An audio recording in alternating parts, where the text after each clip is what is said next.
So another day off, papasyal na naman tayo. Ang pupuntahan natin ngayon, Amble.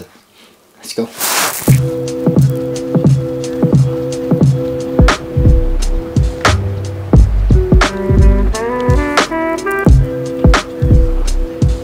Isa pala ang Amble sa mga magagandang coast town dito sa Northumberland. Tapos kilala din pala siya as the friendliest port dito sa Northumberland.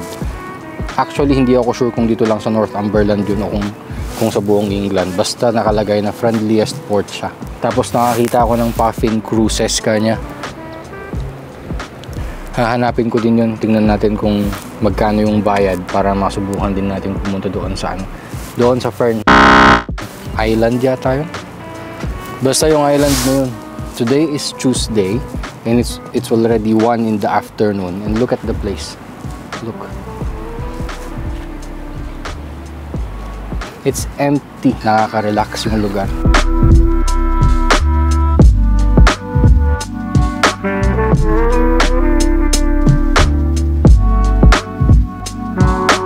Tapos po pwede din daw lakarin yung Warkworth Beach. Doon lang siya. Hindi ko pa nga lang nasubukan. Nagsasasakyan na lang ako para mas mabilis.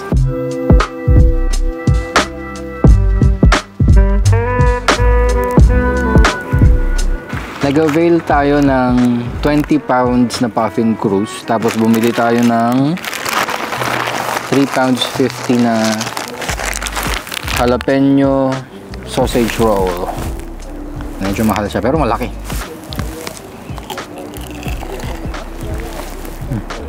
Nako, may mga ibon na lumalapit guys.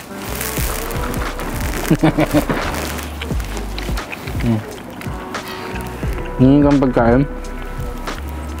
Hindi tayo magbibigay, madamot tayo eh. Saka 3 pounds 50 to. Mahal. Lapit na pala tayo sa sakayan ng Puffin Cruises, baka maiwan ako.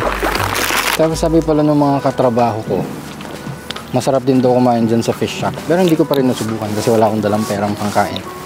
Pinambayad ko na lahat sa parking.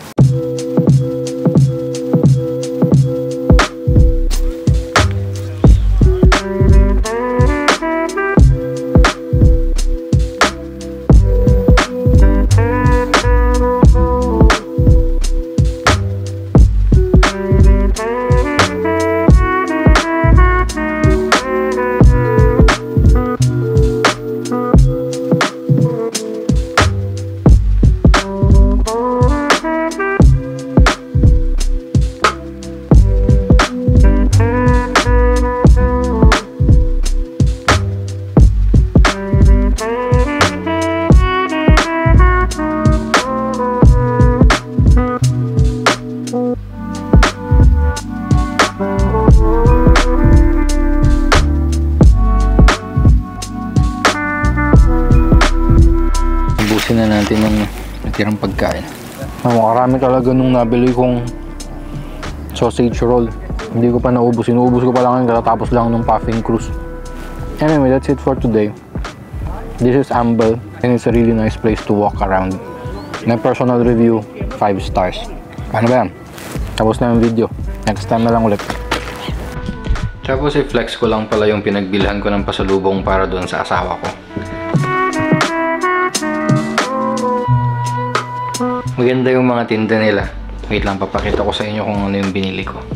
65 pounds. It's a bit expensive, pero if you're going to buy it for your loved ones naman, it's worth it. So, bumili ako ng sea stone na earrings. Turquoise color. Yan daw ang birthstone ni wifey. Maganda yung mga tinda nila. Pag pumunta kayo dun, just check it out. Tapos kung bibili pala kayo ng isda dito, alas 3 sarado na sila. So siguro din ninyong maaga kayong pupunta.